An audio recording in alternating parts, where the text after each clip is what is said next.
کہتے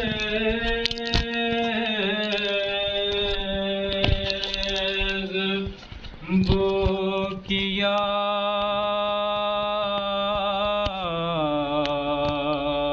سجدہ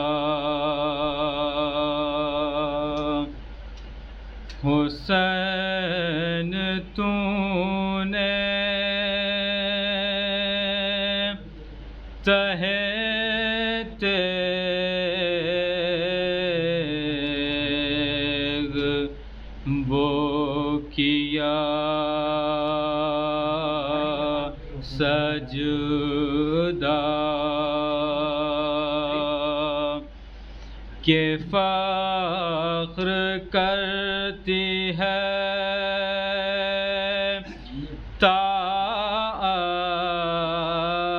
طاعت بھی اس اطاعت پر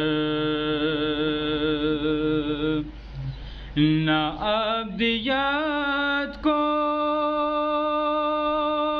فقط افتخار ہے مولا الوہیت بھی ہے نازاں تیری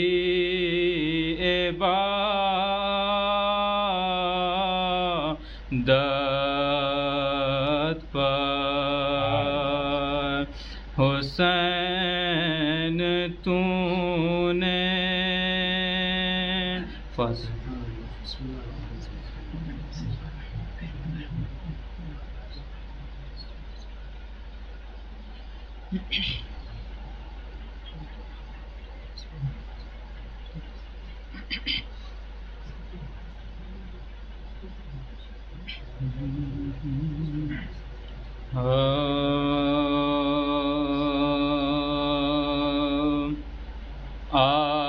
آفت میں گرفتار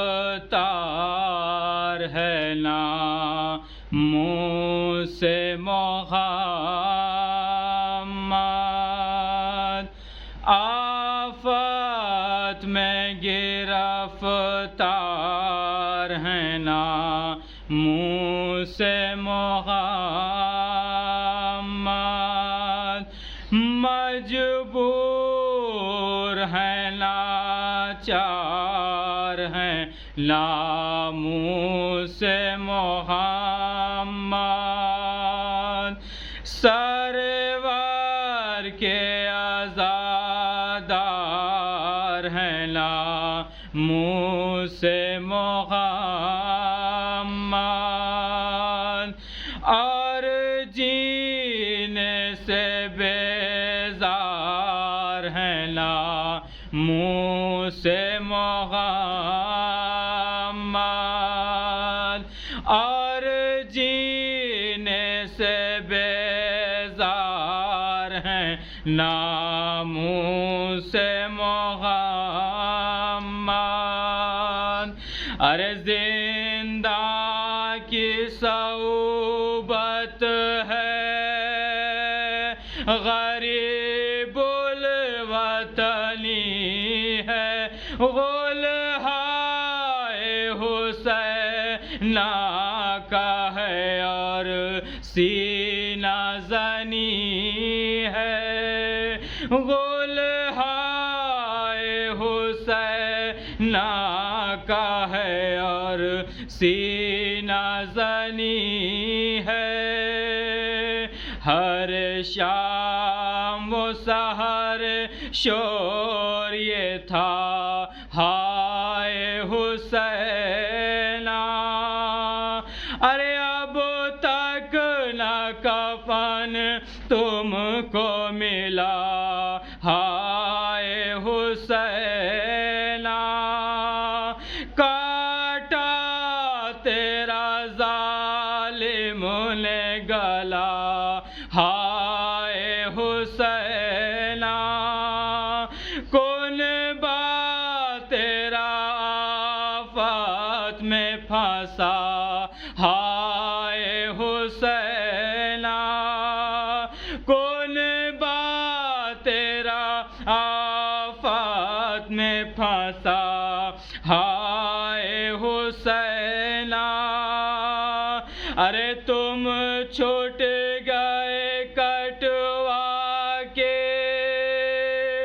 گلا رنجو عالم سے، ارے اب کون چھوڑاوے گا ہمیں قید ستم سے، اب کون چھوڑاوے گا ہمیں قید ستم سے، اس قید میں تھا بالی سکینہ کو نہ آرام، سر پیٹتی تھی ہاتھوں سے رو کر سحر و شام، سب بھولی تھی با کا ہی بس یاد تھا ایک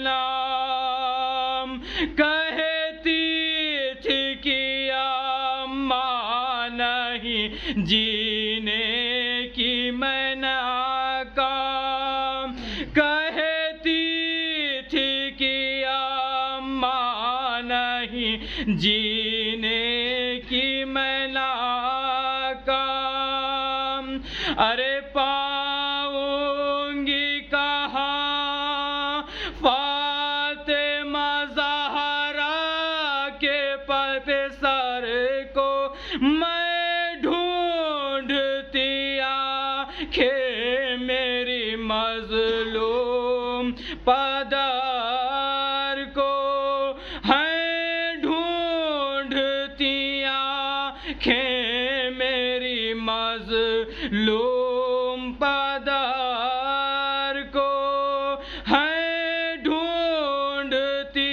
آنکھیں میری مظلوم پدر کو، ظالم نے بسد ایسے سرے شاہ جو چھینا، اور لے گیا زندہ سے سرے شاہ مدینہ، رانڈیں تو لگی پیٹنے رکھ کر سر و سینہ، اور مر گئی بس ہائے پیدر کہے کہ سکینہ، اور مر گئی بس ہائے پیدر کہے کہ سکینہ، ایک دھوم ہوئی خانہ زندہ میں بکا کی، تھا شور کی شبیر کی عاشق نے قضا کی، تھا شور کے شبیر کی عاشق نے قضا کی، ماں بولے کی بچی تیری صورت کے میں قربان، ہے میری پیاری تو جدا ہو گئی مجھ سے، ماں چھوٹی سی مائیا تیری کن آنکھوں سے دیکھے، آخر ہوئی بی بی نہ اٹھا گئے صدمے، آخر ہوئی بی بی نہ گئے صدمے مادر تیری مظلومی کے قربان سکینہ معصوم میری ہائے رے نادان سکینہ معصوم میری ہائے رے نادان سکینہ.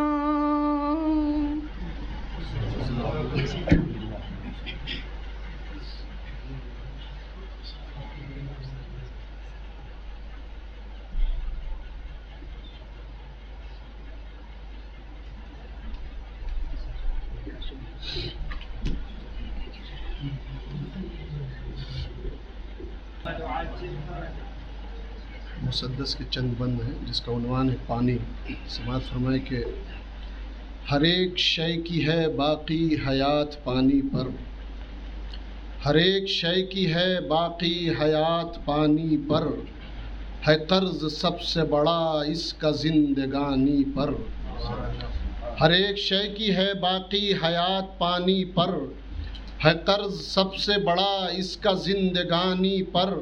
رواں حیات ہے اس ایک کی روانی پر، رواں حیات ہے اس ایک کی روانی پر، حیات ٹھہری ہے اس کی ہی مہربانی پر.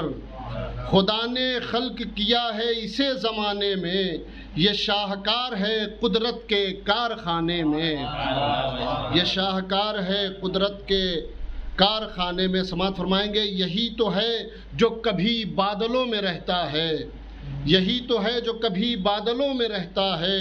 یہ بوند بن کے زمیں کی طرف برستا ہے، یہ اشک بن کے کبھی آنکھ سے چھلکتا ہے، لہو کی شکل میں شمشیر سے ٹپکتا ہے.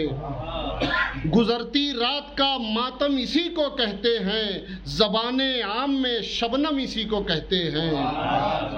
ایک صلوات پڑھے محمد وآل محمد پہ.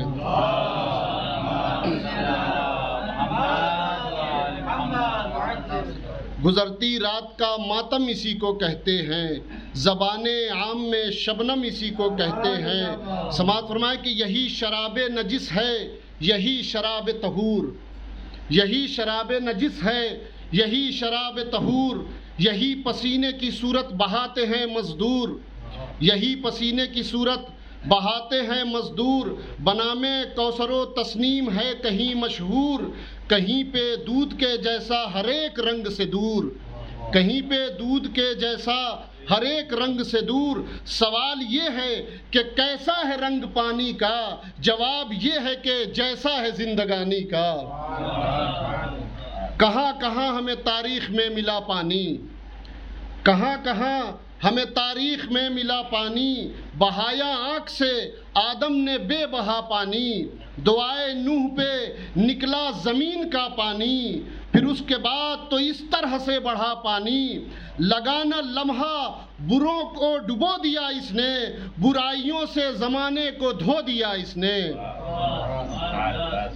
اسی سے خون میں انسان کے روانی ہے، اسی سے خون میں انسان کے روانی ہے، اسی سے سلسلہ موت ناگہانی ہے. بغیر اس کے کہاں لطف زندگانی ہے، بغیر اس کے کہاں لطف زندگانی ہے. عجیب شے ہے کہ جس شے کا نام پانی ہے، عجیب شے ہے کہ جس شے کا نام پانی ہے. تہے زمین سے چشمہ ابل کے آتا ہے، تہے زمین سے چشمہ ابل کے آتا ہے، نبی کی پیاس پہ زمزم نکل کے آتا ہے. تہے زمین سے چشمہ ابل کے آتا ہے، نبی کی پیاس سے زمزم نکل کے آتا ہے. ایک دو بندہ اور سماعت فرما لیں کہ زمین پہ بہہ کے دکھاتا ہے عاجزی پانی. بطور خاص دیکھیں گے حضرات کہ زمین پہ بہہ کے دکھاتا ہے عاجزی پانی، پٹکتا رہتا ہے سر اپنا ہر گھڑی پانی.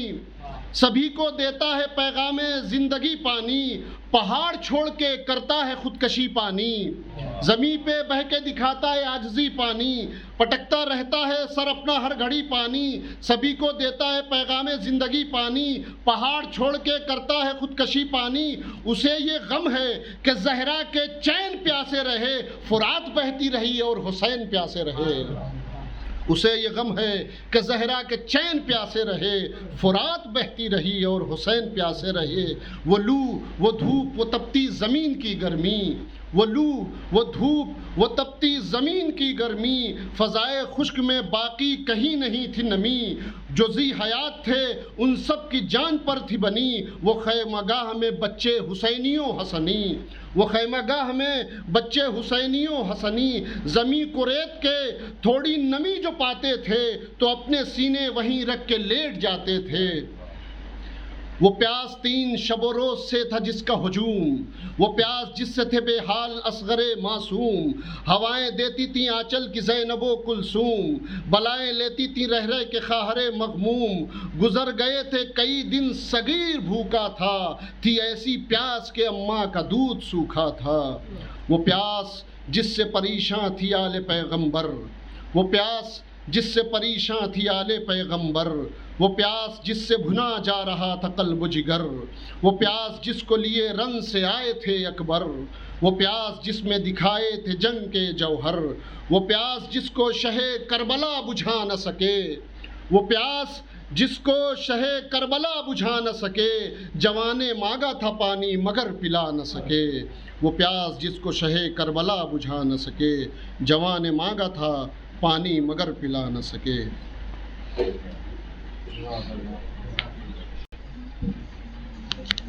رحم اللہ من قرأ الفاتحہ۔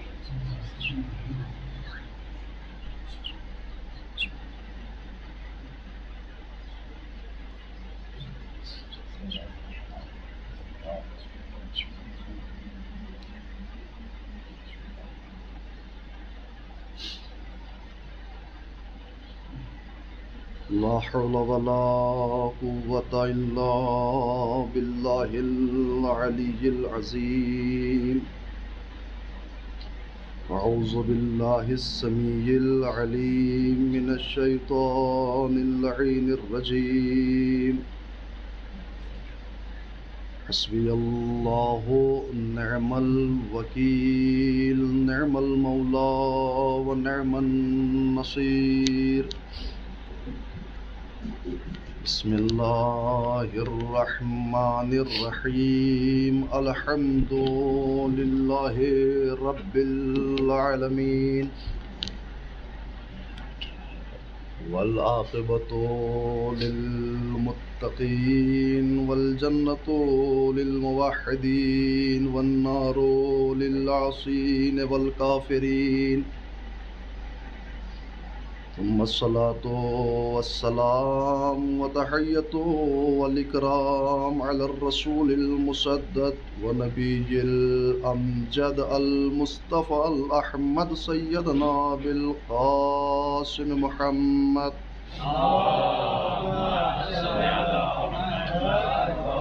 وعلى أهل بيت الطيبين الطاهرين المعصومين المظلومين المنتجبين المنتخبين، واللعنة الدائمة باقية متوالية متكاثرة على أعدائهم وقاتلهم وغاصبي حقوقهم ومنكري فضائلهم أجمعين، من الآن إلى قيام يوم الدين، آمين يا رب العالمين۔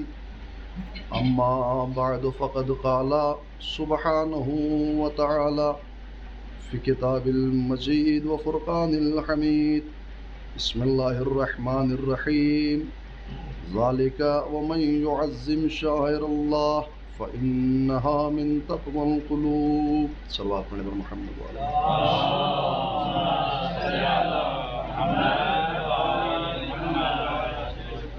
آپ سے گزارش 1 مرتبہ سورہ حمد اور 3 مرتبہ سورہ اخلاص کی تلاوت فرما کر جملہ مومنین و مومنات مرحومین کو کوئی سال فرما۔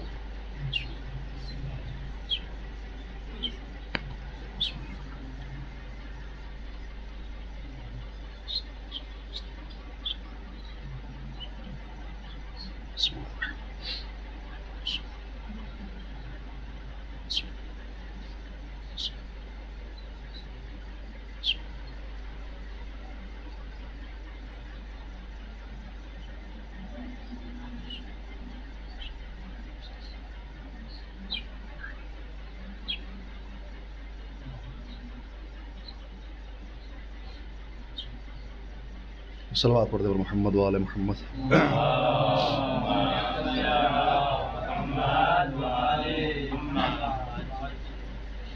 عزیزان ایمان، سامعین گرامی قدر،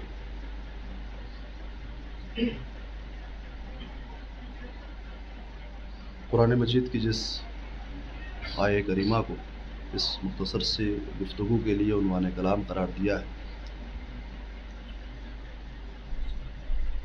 ارشاد ہو رہا ہے کہ یہ ہے شاعر خدا، اور جو کوئی بھی احترام شاعر خدا انجام دیتا ہے، احترام شاعر خدا قلوب کے لیے باعث تقویٰ ہوتا ہے.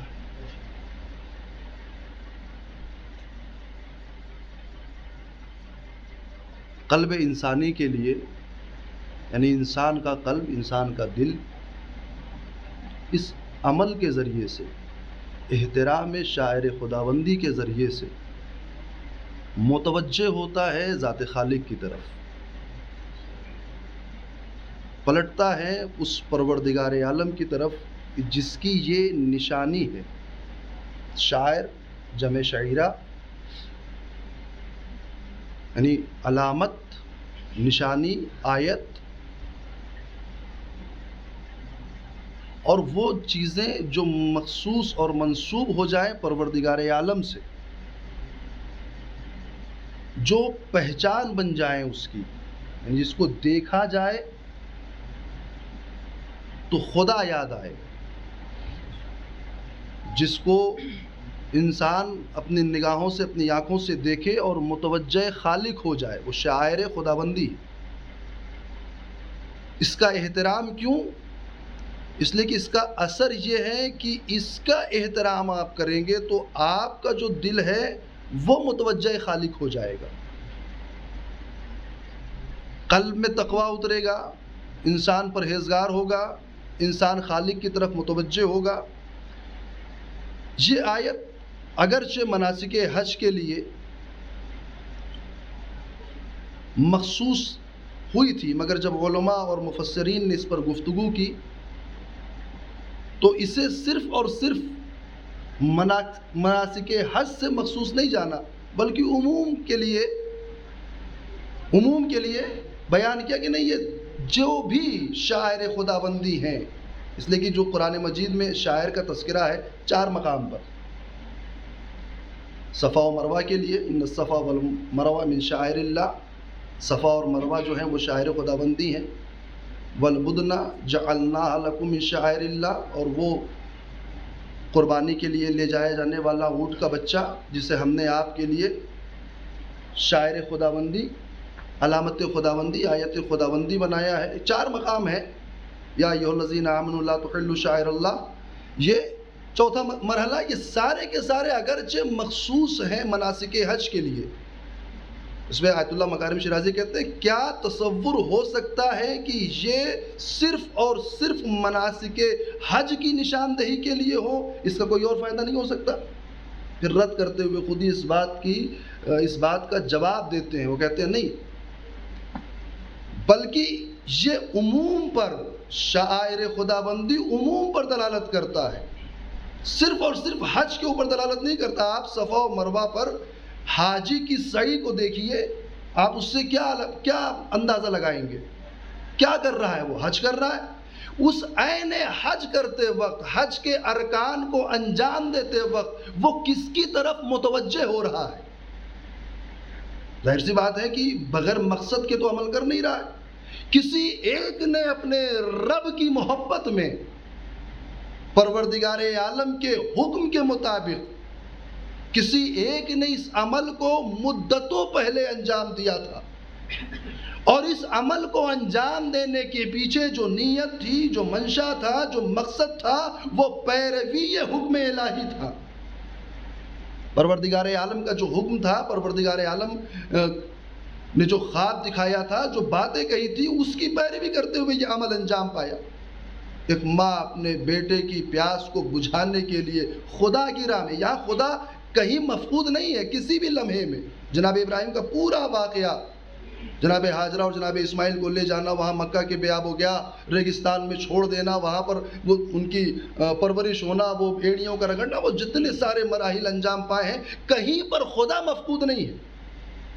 جو بھی عمل ہوا ہے وہ سب کا سب عمل یاد خدا بندی میں ہے، پیروی حکم خدا بندی میں جو بھی عمل ہوا۔ اس لیے پروردگار عالم نے ان اعمال میں سے کچھ عمل کو منتخب کیا کہ رہتی دنیا تک کے لوگوں کے لیے اس عمل کو معین کیا جائے۔ اس نے ہماری یاد میں یہ عمل کیا تھا، آج دنیا اس کی یاد میں یہ عمل کرے، یاد میں اس کی عمل کرے مگر تذکرہ ہمارا کرے۔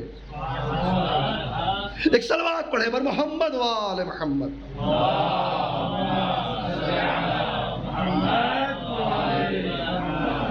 یاد میں اس کی عمل کریں مگر تذکرہ ہمارا کریں۔ اب جو بھی حاجی جاتا ہے اور صحیح کرتا ہے صفا و مروہ کے درمیان، تو عمل تو وہ انجام دے رہا ہے جو بی بی ہاجرہ نے کیا تھا، مگر دیکھنے والا یہ دیکھ رہا ہے حکم خدا بندی کے تحت۔ جیسے ہی کسی نے دیکھا، توجہ کیجیے گا، جیسے ہی کسی نے دیکھا اسے اس عمل کو انجام دیتے ہوئے فوراً متوجہ خالق ہو گیا۔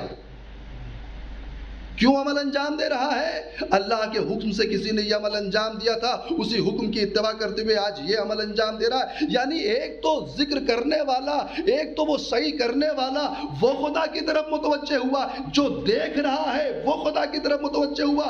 شاعر اسی چیز کو کہا ہی جاتا، انہی چیزوں کو کہ جسے دیکھنے کے بعد خدا یاد آ جائے، جو نشانی خدا بن جائے، جو علامت خدا بن جائے، جسے دیکھ کر سمجھ میں آئے، جو پتہ دیتا ہو خدا کا۔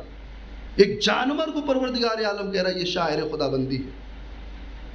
ایک جانور، ایک حیوان، اسے پروردگار کہہ رہا ہے یہ شاعر خدا بندی ہے، ہم نے اسے آپ کے لیے شاعر خدا بندی میں شمار کیا ہے۔ کیوں؟ اس لیے کہ اس میں کمال صرف اس جانور کا نہیں ہے، بلکہ اس کے پیچھے جو مقصد ہے، جو منشا ہے، اس کا کمال ہے۔ یہ کیوں قربان کیا جا رہا ہے، یہ کیوں لایا جا رہا ہے مینا کے میدان میں؟ تاکہ ایک عمل کی یاد ہو کہ جب حکم خدا بندی کو سنتے ہوئے محض ایک باپ نے اپنے بیٹے کے گلے پر چھری چلا دی تھی، اس عمل کی یاد میں آج انسان مینا کے میدان میں قربانی انجام دے رہا ہے۔ کس لیے دے رہا ہے؟ تاکہ پروردگار عالم کا ذکر ہو سکے۔ جو قربان کر رہا ہے وہ بھی ذکر خدا بندی کر رہا ہے، جو قربان کروا رہا ہے وہ بھی ذکر خدا بندی کر رہا ہے، جو کھڑا اس عمل کو دیکھ رہا ہے وہ بھی متوجہ خالق ہو گیا۔ یہ کسی اور مقصد کے لیے قربان نہیں ہو رہا ہے، بلکہ پروردگار عالم کی خوشنودی کے لیے قربان ہو رہا ہے۔ اسی لیے پروردگار عالم نے ہے تو جانور مگر پھر بھی شاعر میں استعمال کیا، اس لیے کہ جسے دیکھ کر خدا یاد آ جائے وہ علامت خدا ہے، وہ آیات خدا ہے۔ ایک صلوات پڑھ دے پر محمد و آل محمد۔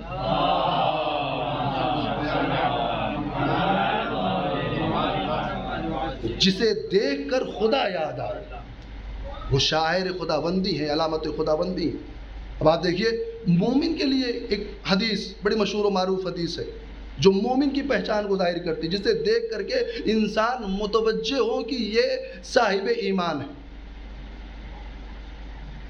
علامات المومن خمس، پانچ علامتیں ہیں مومن کی کہ جسے دیکھنے کے بعد انسان متوجہ ہوتا ہے کہ یہ انسان مومن ہے، اور یہ 5 چیزیں اس کی شعائر میں شمار ہو رہی، اس کی نشانیوں میں شمار ہو رہی۔ پہلی چیز تعفیر الجبین، اس پیشانی کا خاکمالی کرنا، اس پیشانی کو سجدے میں رکھنا، اور اس طریقے سے کہ اس سجدے کا نشان اس پیشانی سے ظاہر ہو جائے۔ یہ علامت مومن ہے. اور یہ جتنی علامتیں بیان کی گئی ہیں قرآن میں یا حدیث میں، یہ سب کے سب ان کا مقصد جو ہے، جو پلٹ کر جاتی ہیں، وہ ذات خداوندی تک پلٹ کر جاتی ہیں. انسان نے کسی مومن کو سجدہ کرتے ہوئے دیکھا، عبادت خداوندی کرتے ہوئے دیکھا، پہلی نظر میں وہ جو ثانوی مطلب ہے، وہ جو ثانوی مقصد ہے، اس کی طرف توجہ کیے بغیر پہلی نظر میں اگر کسی کو سجدہ کرتے ہوئے دیکھتا ہے تو یہی سمجھ رہا ہے یہ ذکر خالق میں مشغول ہے. یہ کیوں سجدے میں سر رکھے ہوا ہے؟ اس لیے کہ اپنے پروردگار عالم کا ذکر کر رہا. یہ تعفیر الجبین، سجدے پر، پیشانی پر سجدے کا نشان آ جانا یا اس پیشانی کو خاک میں رکھ دینا، یہ علامت مومن بیان کی گئی ہے. اور جو فرما رہے ہیں آپ، اچھا مومن کی علامت کو اسے کیوں بیان کیا گیا ہے؟ اور بھی بہت ساری چیزیں، یہ 5 چیزیں مخصوص کی گئی، اس میں سے پہلی چیز یہ علامت مومن میں یہ پہلی چیز کیوں بیان کی گئی، تعفیر الجبین؟ اس لیے کہ مومن صاحب ایمان، وہ جو اپنے پروردگار عالم کا ذکر کرتا ہے، اس کا وجود اسی خاک کے جیسا ہے. یعنی اپنے وجود کی حقیقت کو سمجھ رہا ہے. توجہ کیجئے گا، بس ایک نقطے کی طرف اشارہ کروں پھر اپنی بات کو آگے بڑھاؤں گا. یہاں پر مومن کے لیے یہ جو علامت بیان کی گئی ہے، کیوں؟ اس لیے کہ مومن کا وجود جو ہے وہ اسی خاک سے بنا ہوا ہے، اور مومن اپنے وجود کی حیثیت کو پہچانتا وہ ہے کیا. حکم پروردگار ہو رہا ہے کہ اپنی پیشانی کو سجدے میں رکھو، اور دن میں 5 وقتوں میں واجب ہے تمہارے اوپر کہ اپنی اس پیشانی کو خاک پر رکھو اور کہو سبحان ربی الاعلی و بحمدہ. یہ پروردگار صرف اور صرف تیری ذات مقدس ہے، بڑی ہے، برکت والی ہے، تیری ذات کی تسبیح ہوگی. یعنی انسان یہ دہرائے. اس کے پیچھے فلسفہ کیا ہے؟ اس کے پیچھے فلسفہ یہ ہے کہ یہاں آنے کے بعد انسان اپنے نفس کو کچل رہا ہے. اس کے پیچھے فلسفہ یہ ہے کہ یہاں آنے کے بعد انسان اپنی خواہشات کو ختم کر رہا ہے، اپنے نفس کو کچل رہا ہے، اپنی انانیت کو ختم کر رہا ہے. دن میں 5 وقتوں میں اپنے خالق کے سامنے اپنے سر کو سجدے میں رکھ کر کے بتا رہا ہے کہ جو جھکنے کی اور پستی میں جانے کی آخری منزل ہو سکتی تھی، اے پروردگار وہاں اپنی اسی پیشانی کو اور اسی ناک کو رگڑنے کے بعد میں یہ اقرار کرتا ہوں کہ میری ذات کچھ نہیں ہے. اگر کوئی ذات بڑی ہے تو تیری بڑی ذات ہے. ایک صلوات پڑھیں بر محمد وآل محمد.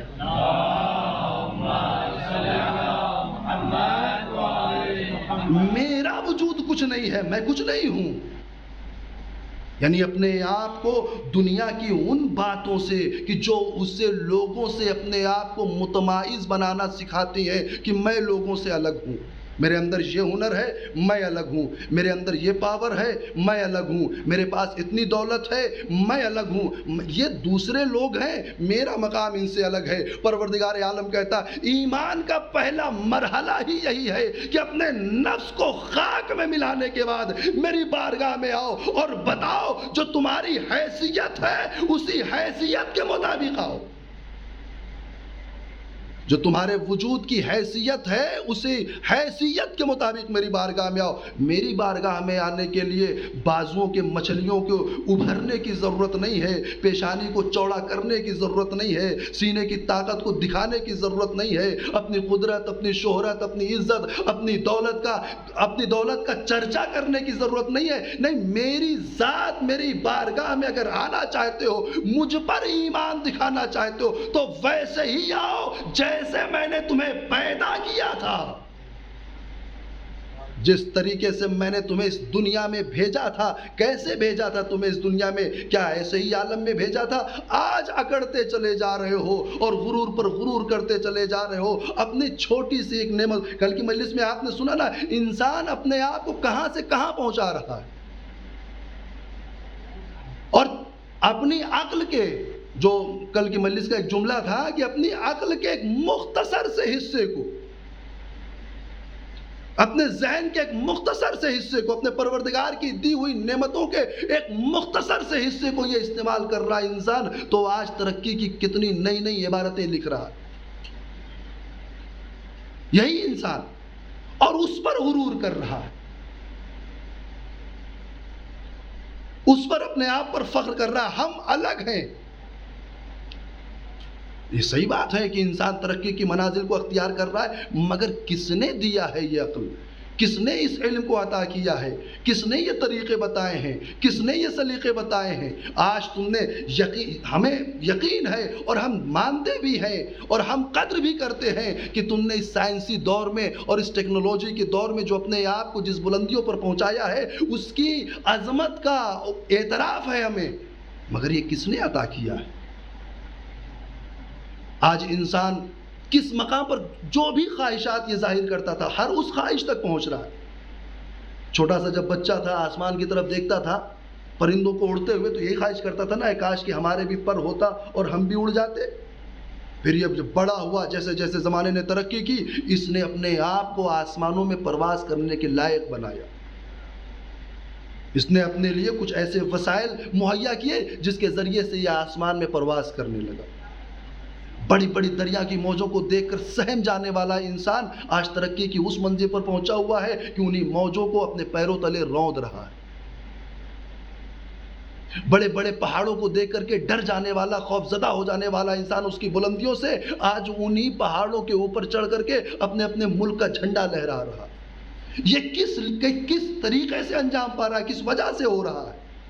اس لیے کہ پروردگار عالم نے اسے چھوٹ دے رکھی ہے، پروردگار عالم نے اسے عقل دے رکھی ہے، پروردگار عالم نے اس کے لیے علم کا چھوٹا سا ایک دروازہ وا کیا ہے، تو یہ اپنی صلاحیتوں کے ذریعے سے آج ہوا میں پرواز کرنے لگا۔ مگر پروردگار عالم نے بھی اسے متوجہ کیا، ہاں ہم نے جو تمہیں نعمتیں دی ہیں تم اس کا استعمال کرو، پرواز کرو، اڑو، فضاؤں میں جاؤ اور ہر اس مقام تک جاؤ جہاں تک تمہاری حیثیت ہے، جہاں تک تمہاری حدیں ہیں، جہاں تک تمہاری سرحد ہے، جہاں تک تمہاری لمٹ ہے۔ لیکن اگر جیسے ہی اپنی حد سے پار کر کے تم آگے بڑھنا چاہو گے تو ہم تمہارے ہنر کی گردن کو ذرا سا دبائیں گے، تو جتنا تم آسمان کی بلندیوں میں پرواز کرتے ہو اتنا ہی زمین کے نیچے نظر آؤ گے۔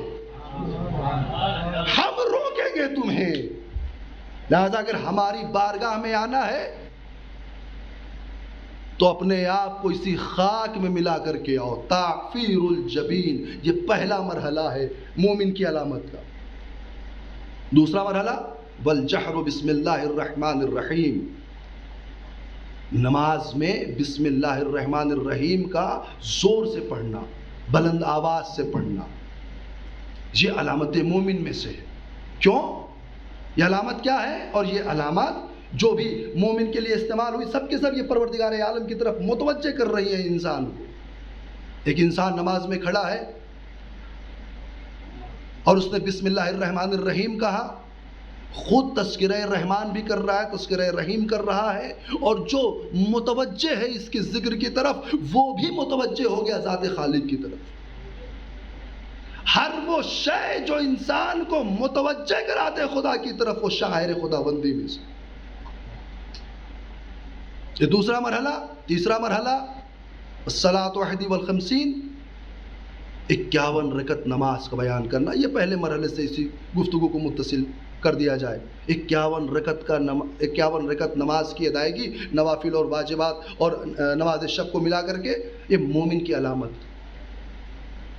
والتختم بالیمین، دائیں ہاتھ میں انگوٹھی پہننا، علامت مومن میں سے۔ اور آخری علامت وزیارت الاربعین، 40 کی زیارت پڑھنا، یہ علامت مومن میں سے۔ یہ سارے کے سارے شعائر ہیں جو انسان کو خدا کی طرف متوجہ کر رہے ہیں۔ لوگوں نے یہ جو آج کا یہ زمانہ ہے اور یہ آج 12 سفر ہو گئی ہے، بس 8 دن اور بچے ہیں ہیروئن کے، جو جانے والے ہیں جن کے لیے وسائل مہیا ہو گئے اور جن کے لیے طریقے مہیا ہو گئے وہ جا رہے ہیں اور تیاریاں کر رہے ہیں جانے کے لیے، آمادہ ہیں۔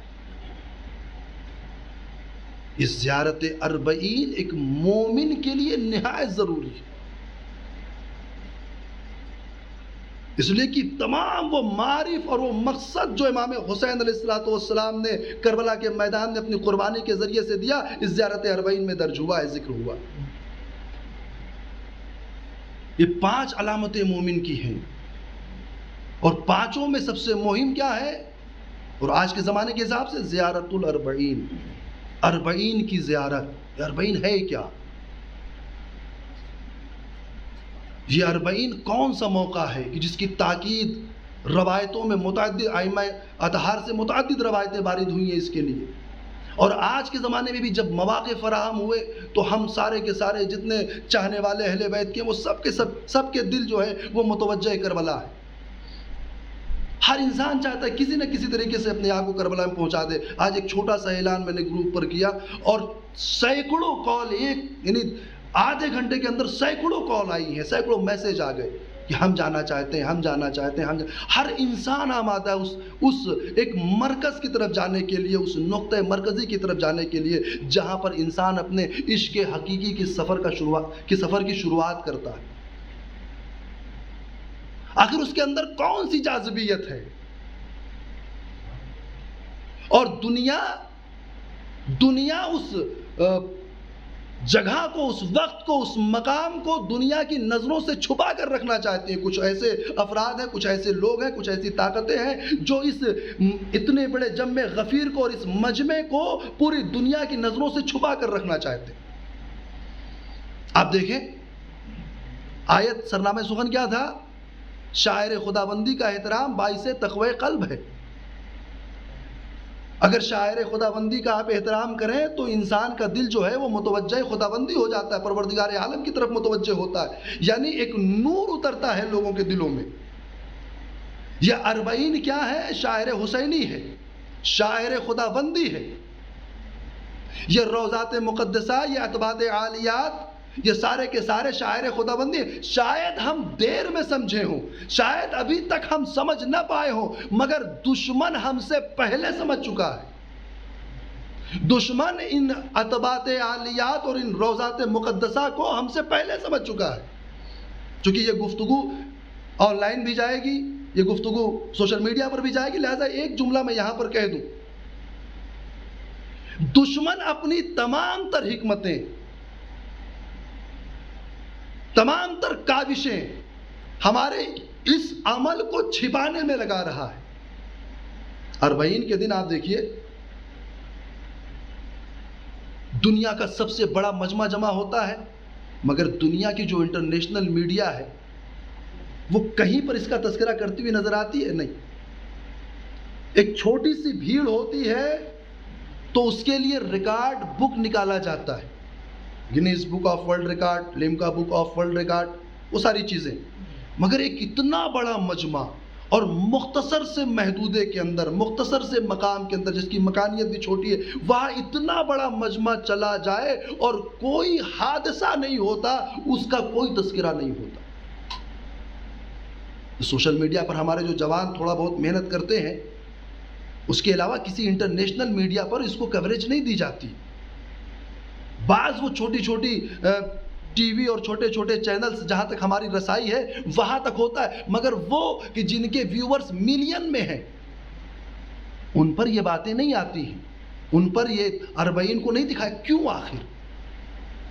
آج ہمارے جوان جب چھوٹا سا ایک چینل بناتے ہیں اور اسے بھیجتے ہیں لوگوں تک، یا اسے آپ سبسکرائب کیجئے، اس چینل کے بیل آئیکن کو دبائیے، سبسکرائب کیجئے تاکہ ہم معارف آپ تک پہنچا سکیں، تو لوگ ابھی اس محرم میں مجھ سے لوگوں نے کہا کہ مولانا اتنے یوٹیوب چینل آتے ہیں، آخر کتنا سبسکرائب کریں؟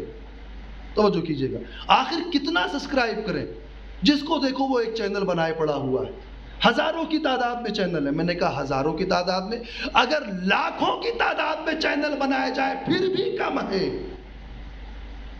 لاکھوں کی تعداد میں اگر آج ہماری کمیونٹی سے، ہماری قوم سے چینل بنایا جائے تو پھر بھی کم ہے، اور اگر آپ کے موبائل میں اور آپ کے اندر اتنی استطاعت ہے کہ آپ لاکھوں چینل سبسکرائب کر سکتے ہیں تو کریے، اس لیے کہ آپ کے بچے کا مستقبل انہی چینلوں سے جڑا ہوا ہے۔ اگر آپ اپنے بچے کی تربیت کرنا چاہتے ہیں، آج آپ یوٹیوب کے صفحے اٹھا کر کے دیکھیے، آپ جیسے ہی یوٹیوب کو کھولیں گے تو سامنے وہ چیزیں نظر آئیں گی جنہیں کبھی آپ نے کلک کیا ہوگا، یا اسی سے ملتی جلتی چیزیں۔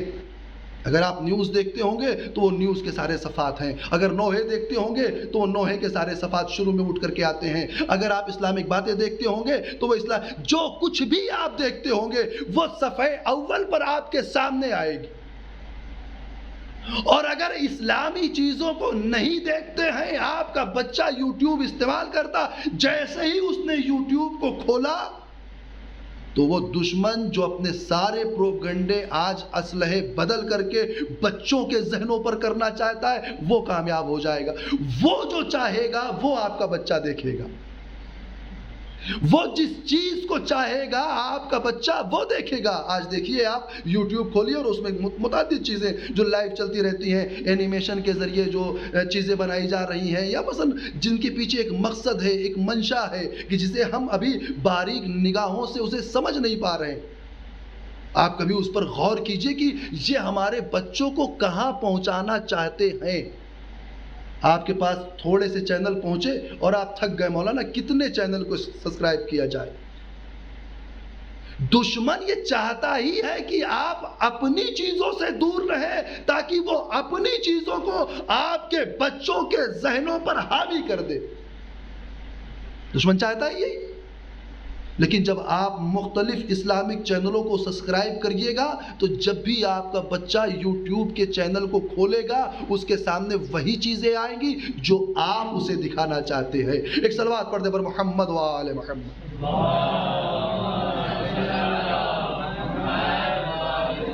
اور جو فرمایا آپ نے، اتنا بڑا جم غفیر ہے مگر دشمن کا میڈیا یا مگر انٹرنیشنل میڈیا اسی کوریج نہیں کرتا ہے۔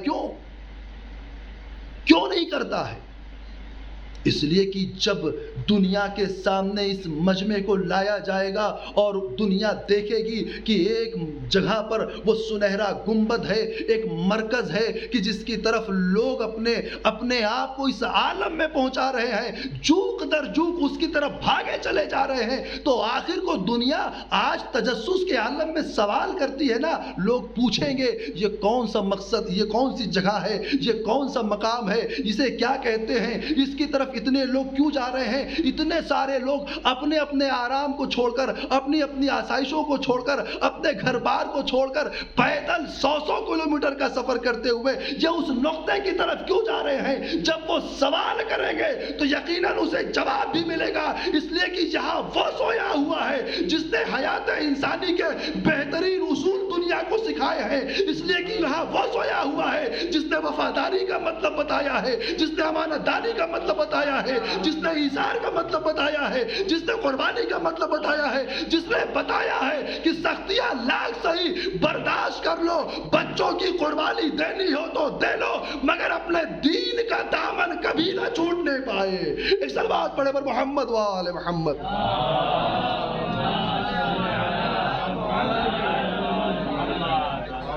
جب یہ سوال کرے گا تو اسے یہ جواب ملے گا، اور جب جواب ملے گا تو ظاہر سی بات ہے کہ ہر صاحب عقل، آج ہر انسان متوجہ ہے اپنے رہنما کی طرف۔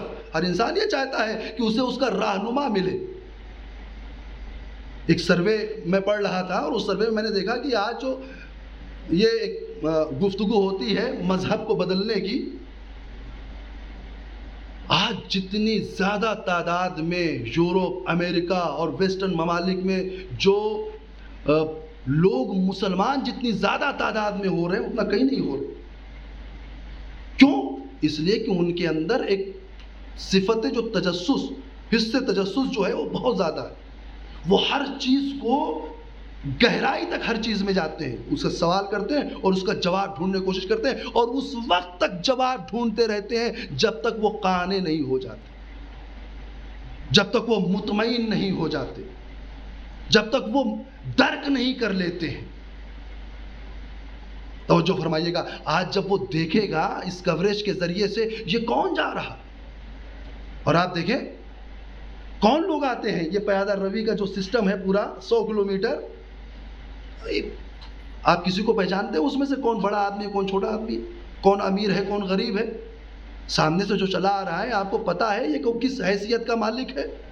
یہ ہو سکتا ہے کہ کتنے قبیلے کا سردار یہ ہو سکتا ہے کہ اس کے پاس دولت بہت زیادہ ہو سکتا ہے یہ فقیر ہو سکتا ہے یہ کسی اور طریقے سے بس پہنچ گیا ہو، کربلا اپنے آپ کو پہنچا لیا ہو، اس کی ذاتی حیثیت کچھ نہ ہو، مگر کیا آپ فرق کر سکتے ہیں وہاں پر؟ کہہ سکتے ہیں یہ امیر ہے، یہ غریب ہے، یہ طاقتور ہے، یہ کمزور ہے؟ کیوں؟ اس لیے کہ حسینی سفر کی راہ میں جو بھی آتا ہے وہ اپنی حیثیت کو کنارے رکھ کر آتا ہے۔ بڑے سے بڑا انسان ہو تو وہ اپنا بڑا چھوڑ کر آتا ہے۔ عیش و عشرت میں رہنے والا، اے سی سے باہر قدم نہ نکالنے والا، اپنی آسائش کے تمام وسائل اپنے گھر میں مہیا کرنے والا، اپنے سارے سامان کو اپنے ساتھ رکھنے والا، نوکر چاکر کی بھیڑ ہے، پورا محل جیسا گھر ہے، سب کچھ چھوڑ دیا اور اس دھوپ میں پیدل چلنے کے لیے آمادہ ہے، اور چل بھی رہا۔ وہ کہ جب ڈائننگ ٹیبل پر بیٹھتا تھا تو ایک نوکر آ کر کے اس کے گلے میں ایک رومال باندھتا ہے، دوسرا اس کے ہاتھ میں چمچ دیتا ہے، تیسرا اس کی پلیٹ لگاتا ہے، اس طریقے کا آدمی، اور آج یہاں پہنچا ہوا ہے تو جس صف میں عزادار حسینی کھڑا ہے تبرک امام حسین لینے کے لیے، وہ بھی وہاں پر کھڑا ہوا ہے۔ یہی تو ہوتا ہے نا، آپ وہاں کہہ سکتے ہیں نہیں یہ بہت بڑا آدمی ہے، ان کے لیے الگ سے موقف لگایا جائے گا، نہیں ایک ہی موقف ہے، سب بیٹھے ہیں، چاہے بیٹھالنے والا جس انداز میں بیٹھا لے، اگر کرسی پہ بیٹھا لے تو سب کرسی پر، اگر خاک پہ بیٹھا لے تو سب خاک پر۔ پتہ یہ چلا یہ حسینی راہ میں آنے والے جو بھی آئے، چاہے وہ بڑا آدمی ہو، چاہے چھوٹا آدمی ہو، چاہے امیر آدمی ہو، چاہے غریب آدمی ہو، لیکن حسینی راہ میں جو بھی آئے گا وہ نہ اس معیار پر رہے گا کہ یہ امیر ہے، یہ غریب ہے، یہ طاقتور ہے، یہ کمزور ہے، جو بھی آئے گا بس حسینی ہوگا اور اس کے سوا کچھ نہ ہوگا۔ ایک صلوات پڑھتے پر محمد و آل محمد۔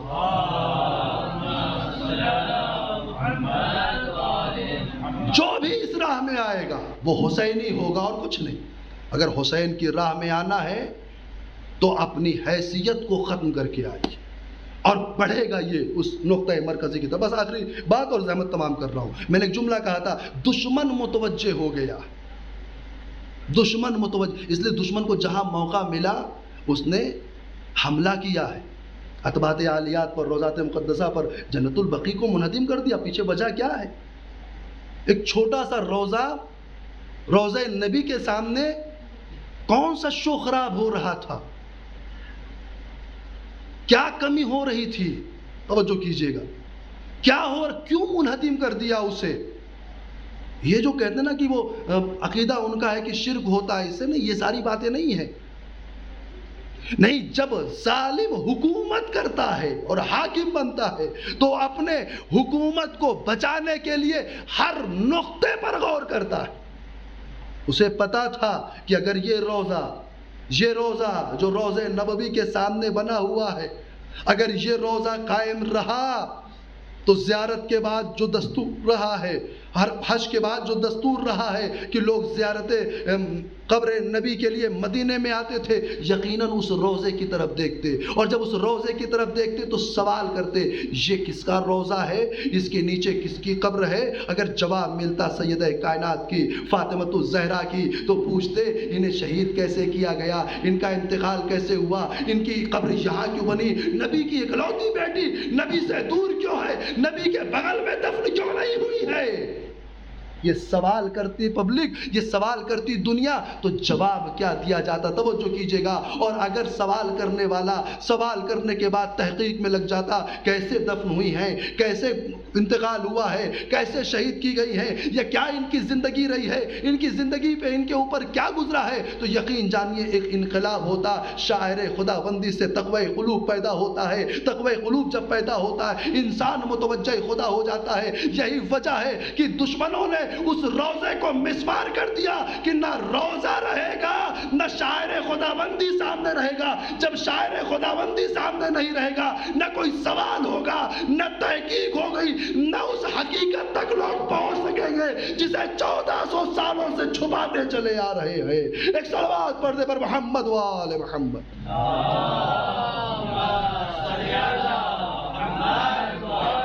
یہ شاعر خداوندی ہیں، کہ جو لوگوں کے قلوب کو متوجہ الہی کرتے، بس عزیزان زحمت تمام کرتے۔ اربعین حسینی شاعر حسینیہ ہے، شاعر خداوندی ہے۔ اربعین حسینی وہ مقام ہے کہ جہاں ہر انسان، ہر چاہنے والا حسین کا ہر صورت میں پہنچنا چاہتا ہے۔ جب راستے کھلے ہوئے تھے، آج ہی کی تاریخ اور آج سے 2 دن پہلے 10 سفر 11 سفر سے ہم عازم کربلا ہو جاتے تھے۔ آج نہ وہ راستے مہیا ہیں، نہ وہ وسائل فراہم ہیں۔ آج اس بیماری اور اس وبا کے ذریعے ہمارے قدم رک گئے ہیں، مگر پروردگار عالم کی بارگاہ میں دعا ہے کہ پروردگارہ نیت ہماری یہ ہے کہ کسی بھی طریقے سے ہم اپنے آپ کو کربلا میں پہنچائیں۔ نہ جانے میرے مولا حسین کو کون سا عمل پسند آ جائے اور ہماری اس زیارت کو قبول کر لے۔ یقین جانیے یہ جو مشاہدے کیے گئے ہیں نا مستقل، جو چند سفروں میں جو خود میں نے مشاہدہ کیا اور آپ نے مشاہدہ کیا، یہ ساری چیزیں واضح کرتی ہے کون سا سفر ہے، یہ کیا ہے۔ یہ جو خدمت کرنے والے ہیں، یہ جو موقف لگانے والے ہیں، یہ جو راستے میں زائروں کے ہاتھ اور پیر جوڑ کر کے زائروں کے سامنے کھڑے ہو کر کہتے میرے گھر چلیے، میرے مہمان بن جائے، یہ کیا ہے آخر؟ وہ کیا سمجھے ہیں؟ یہ ساری زندگی اور سارے سال کی کمائی جو ہے وہ لٹانے کے لیے تیار رہتے، آخر کیوں؟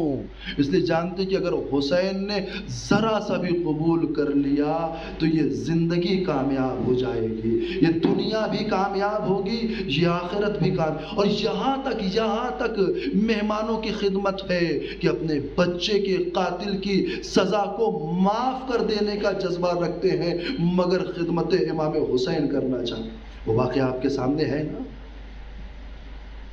کہ ہمسائے 2 مکان ہیں، ایک مکان سے ایک لڑکے نے دوسرے مکان کے ایک لڑکے کو قتل کر دیا۔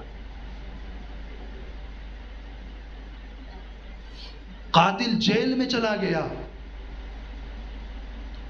قاضی نے فیصلہ دیا کہ یا مقتول کے گھر والے اسے معاف کر دیں یا دیت دیں یا اسے پھانسی پر چڑھا دیا جائے۔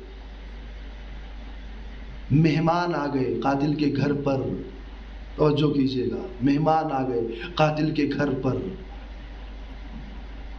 سامنے والے کو پتا چلا ایسے گھر پر مہمان آئے ہیں، بیٹے کے قاتل کا گھر ہے مگر جا رہا ہے، کیوں؟ تاکہ اسے وہ خدمت کا شرف مل جائے۔ آیا، دروازے پر دق الباب کیا، اس دروازہ کھولا، دیکھا مقتول کے گھر کا وارث کھڑا ہوا ہے۔ کیا چاہتے ہو؟ کہا میں نے سنا تمہارے گھر مولا کے 2 مہمان آئے ہیں، ایک مہمان ہمارے گھر کے لیے دے دو، ہم اس کی خدمت کر لیں، ہمارے گھر کے لیے مہمان دے دو۔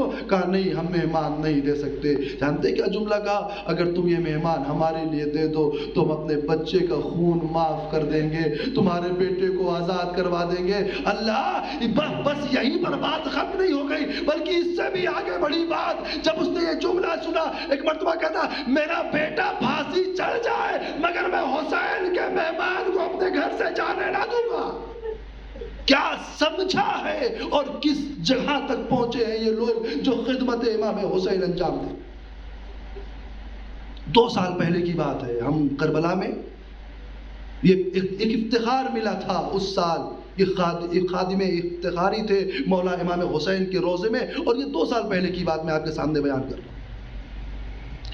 امام حسین نہ جانے کس سے کون سا عمل قبول کر لیں، کون سا عمل قبول کر لے اور انسان کہاں سے کہاں پہنچ جائے، انسان کس مرحلے پر پہنچ جائے۔ آج پوری دنیا کربلا جاتی ہے اور تمنا سب کی یہ ہوتی ہے ایک کفن کربلا کا خرید لے، ایک کفن جو آخر وقت ہماری قبر میں ہمارے لیے کام آئے، ہماری بخشش کا سہارا ہو جائے، ہماری شفاعت کا۔ ہر انسان یہ تمنا کرتا ہے کہ ایک کفن ہمیں مل جائے، وہ بھی کربلا کا، مگر جس کا عمل حسین قبول کر لیں، جس پر حسین کی نظر کرم ہو جائے، اللہ اس کی تقدیر کا کیا کہنا۔ 2 سال پہلے کی بات ہے، اپنے ہی ملک ہندوستان سے کسی زائر کا بین پیادہ روی پیدل چلتے وقت راستے میں انتقال ہو گیا. نتیجہ جانتے ہیں کیا ہوا اس بندے خدا کے ساتھ, اس مومن کے ساتھ؟ امام حسین کے روزے نے اس کی تکفین کی, اس کی تدفین کی, اس کی تشییع کی ذمہ داری لے لی کہ نہیں, یہ سب کا سب روزہ امام حسین کے اوپر. کون سی نیت اس کی تھی, کون سا عمل اس کا تھا جو اس بارگاہ میں مقبول ہو گیا؟ اور پتہ ہے آپ کو, روز 40 آپ نے دیکھا ہوگا نا, روز 40 بین الحرمین قدم رکھنے کی جگہ نہیں ہوتی, دستے پر دستے آتے رہتے ہیں, لوگوں کی بھیڑ جمع رہتی ہے, ایک چھوٹا سا مقام نہیں ملتا ہم لوگوں کو کہ جہاں پر کھڑے ہو کر چند آدمی ہم لوگ ساتھ میں ماتم کر لیں.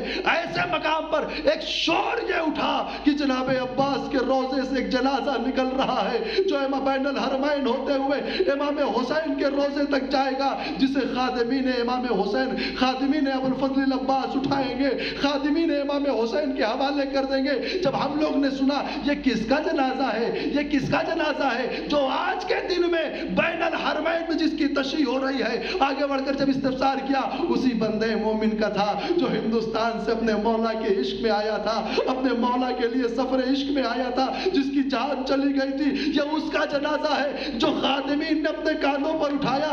ارے بڑی قسمت والا تھا کہ جس کا جنازہ روز 40 ارے حرم جناب ابو الفضل العباس سے اٹھا, حرم امام حسین تک گیا, امام حسین کے حرم سے نجف مولائے کائنات کے روزے تک گیا. اتنا شاندار استقبال, اتنا شاندار جنازہ میں نے اپنی نگاہوں میں نہیں دیکھا تھا. ہاں میں بھی وہاں موجود تھا جب جنازے کو میں نے کاندھا دیا, مجھے سید سجاد یاد آ گئے. اے مولا, ارے آپ کے بابا کا ایک جانے والا بین راہ ارے انتقال کر گیا, تو اس کا مرتبہ کیا ہوا, روضات مقدسہ کی طرف سے تکفین بھی ہوئی, تدفین بھی ہوئی. ہائے میرا مولا سید سجاد, ارے 11 محرم کی صبح کربلا کی سمت دیکھ رہا, چہرے کا رنگ بدلتا جا رہا. اے بیٹا سید سجاد, چہرے کا رنگ کیوں بدل رہا ہے؟ اے پھوپھی اماں, ارے جس کا جوان بیٹا موجود ہو اس کے باپ کا لاشا بے غسل و کفن کربلا میں پڑا. وَسَيَعْلَمُ الَّذِينَ ظَلَمُوا وَيَّعْلَمُ الَّذِينَ كَفَرُوا إِنَّا لِلَّهِ وَإِنَّا إِلَيْهِ رَاجِعُونَ. رَبَّنَا تَقَبَّلْ مِنَّا إِنَّكَ أَنْتَ السَّمِيعُ الْعَلِيمُ.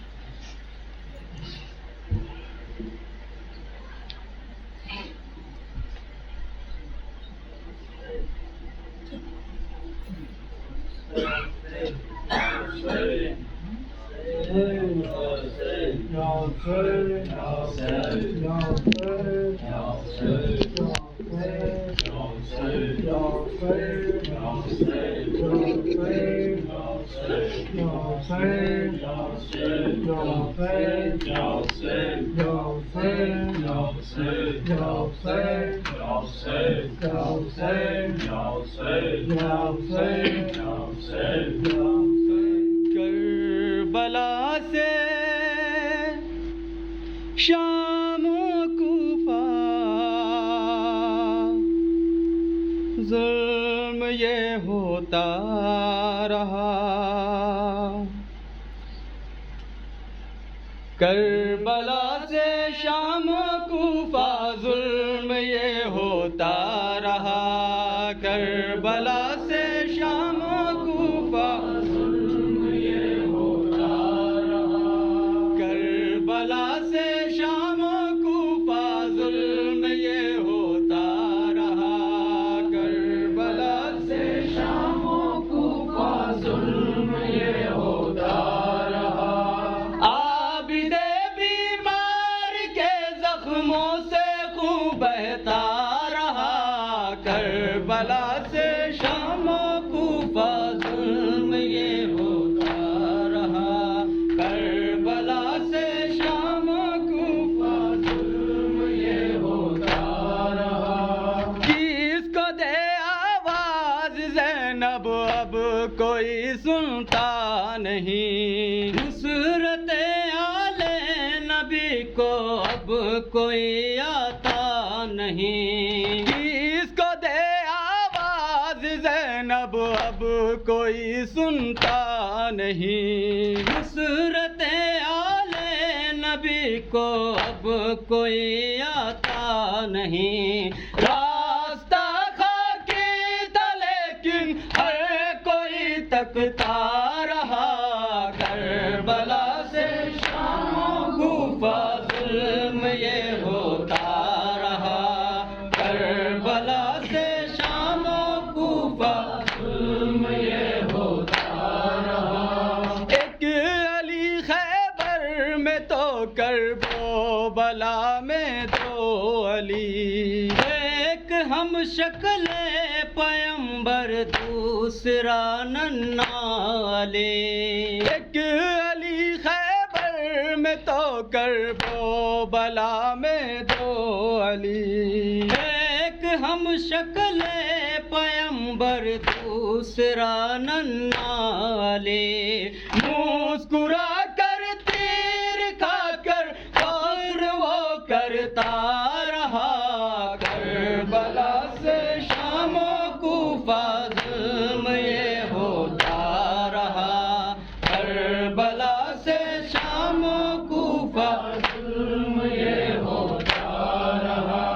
رو کے بولی زینب مضطر کوئی دے دے کفن، بخشواؤں گی اسے کہتی ہے سرور کی بہن، رو کے بولی زینب مضطر کوئی دے دے کفن، بخشواؤں گی اسے کہتی ہے سرور کی بہن، سن کے زینب کی صدائے ہر لئی ہنستا رہا، کربلا سے شام و کوفہ ظلم یہ ہوتا رہا، کربلا سے شام و کوفہ ظلم یہ ہوتا رہا۔ جب کہا زینب نے بیٹا شام میں نہ جاؤں گی، ہے تماشائی کا مجمع جیت جی مر جاؤں گی، جب کہا زینب نے بیٹا شام میں نہ جاؤں گی، ہے تماشائی کا مجمع جیت جی مر جاؤں گی، سر حسین ابن علی کا گفتگو کرتا رہا، کربلا سے شام و کوفہ ظلم یہ ہوتا رہا، کربلا سے شام و کوفہ ظلم یہ ہوتا رہا۔ آب جب اکبر نے مانگا رو کے سرور نے کہا، ڈال دو میرے دہن میں تم زباں اپنی ذرا، اب جب اکبر نے مانگا رو کے سرور نے کہا، ڈال دو میرے دہن میں تم زباں اپنی ذرا، ہے پڑے کاٹے زباں پر کہے کہ وہ روتا رہا، کربلا سے شام و کوفہ ظلم یہ ہوتا رہا، کربلا سے شام و کوفہ ظلم یہ ہوتا رہا۔ عابد بیمار کے زخموں سے خون بہتا رہا، کربلا سے شام و کوفہ ظلم یہ ہوتا رہا، کربلا سے شام و کوفہ ظلم یہ ہوتا رہا۔ قید سے چھٹ کر وطن جانے لگا جب قافلہ، ہو گیا زندان میں چاروں طرف محشر بپا، قید سے چھٹ کر وطن جانے لگا جب قافلہ، ہو گیا زندان میں چاروں طرف محشر بپا، گھر چلو اٹھو سکینہ ہر کوئی کہتا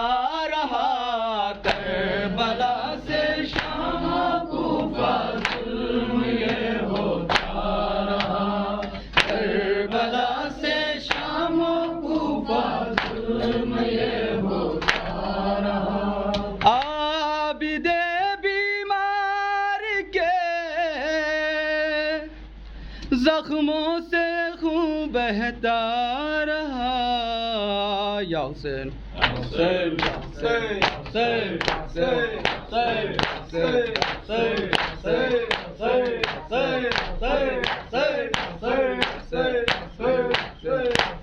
حسین